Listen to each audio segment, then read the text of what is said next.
Hello, இன்றைக்குள்ள உணவில் என்ன ஊட்டச்சத்து இருக்குன்னு பார்க்கலாமா? இந்த வீடியோ நீங்கள் ஃபஸ்ட் டைம் பார்க்குறதா இருந்தால் சொல்கிறேன். நான் ஃபுட்டோட டிஸ்பிளே மட்டும் இல்லாமல் அது கூடவே என்னென்ன நியூட்ரியன்ஸ் இருக்குன்னு சொல்கிறேன். கொஞ்சம் ஹெல்த் டிப்ஸும் கொடுக்குறேன். இது லஞ்சோட வீடியோஸ் மட்டும் இல்லாமல் பிரேக்ஃபாஸ்ட்டோட வீடியோஸ் அப்லோட் பண்ணுறேன். உங்களுக்கு பிடிச்சிருந்தா சப்ஸ்கிரைப் பண்ணிவிட்டு பாருங்கள். அப்போ நான் அடுத்தடுத்து போடுற வீடியோஸ் உங்களுக்கு நோட்டிஃபிகேஷனில் வரும். இன்றைக்கி மேரக்காய் பொரியல், இதை சவுச்சவுன்னு சொல்லுவோம். இதில் வந்துட்டு நீர் சத்து, நார் சத்து ரெண்டும் அதிகமாக இருக்குது. இது கலோரிஸ் வந்துட்டு ரொம்ப கம்மியாக இருக்குது. இது செரிமானத்தை மேம்படுத்தும். அது இல்லாமல் வெயிட் லாஸ் பண்ணணும்னு நினைக்கிறவங்க அதை அடிக்கடி உணவில் சேர்த்துக்கலாம். இது பிளட் ப்ரெஷரை கட்டுப்படுத்தும். எலும்புகளுக்கு நல்ல வலு கொடுக்கும். கூடவே கொஞ்சம் வெண்டைக்காய் காரக்குழம்பு. வெண்டைக்காயில் நிறைய விட்டமின்ஸ் இருக்குது, ஆன்டி ஆக்சிடென்ட்ஸ் இருக்குது, நார் சத்தும் ஜாஸ்தி இருக்குது. இது ஜீரண சக்தியை அதிகரிக்கும். முக்கியமாக ரத்தத்தில் இருக்கிற சர்க்கரையோட அளவை குறைக்கும், நோய் எதிர்ப்பு சக்தியை தூண்டும்.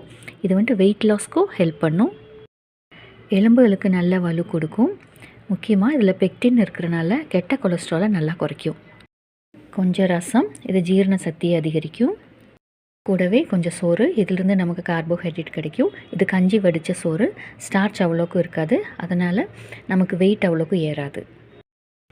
கூடவே கொஞ்சம் சூப். டெய்லி ஏதாவது ஒரு சூப்பு சாப்பிட்றது ரொம்ப நல்லது. இது வந்துட்டு சும்மா ஒரு 2-3 காய்கறி போட்டு கொஞ்சம் உப்பு போட்டு சீரகம் மிளகு தட்டி போட்டால் போதும், அவ்வளோதான். இந்த மாதிரி காய்கறி சூப் நம்ம அடிக்கடி எடுத்துட்டோம்னா, காய்கறி மட்டும் இல்லை, கீரை சூப் அதெல்லாம் சாப்பிடும்போது நமக்கு நார் சத்து, அயன் சத்து, விட்டமின் சத்து எல்லாமே சேரும்.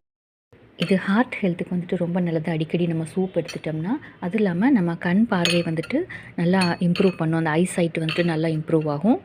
முக்கியமாக இதிலெல்லாம் நீர் சத்து ஜாஸ்தி இருக்கிறனால நம்ம உடம்பு வந்துட்டு டீஹைட்ரேட் ஆகாமல் பார்த்துக்கும். நம்ம இந்த சம்மர் சீசனில் இந்த மாதிரி சூப் அடிக்கடி எடுத்துகிட்டு வந்தோம்னா நம்ம பாடி டீஹைட்ரேட் ஆகாது. முக்கியமாக ரத்தத்தில் இருக்கிற சர்க்கரையோட அளவை கட்டுக்கோப்பாக வைக்கும். இந்த சூப்பில் நான் கொஞ்சம் கேரட், அப்புறம் கொஞ்சம் முட்டைக்கோஸும், அப்புறம் கொஞ்சம் குடமிளகாயும் போட்டிருக்கேன். இந்த வீடியோ உங்களுக்கு பிடிச்சிருந்தா சப்ஸ்கிரைப் பண்ணிவிட்டு பாருங்கள். அப்போ நான் போடுற வீடியோஸ் எல்லாம் உங்களுக்கு நோட்டிஃபிகேஷனில் வரும். தேங்க்யூ. தேங்க்ஸ் ஃபார் வாட்சிங்.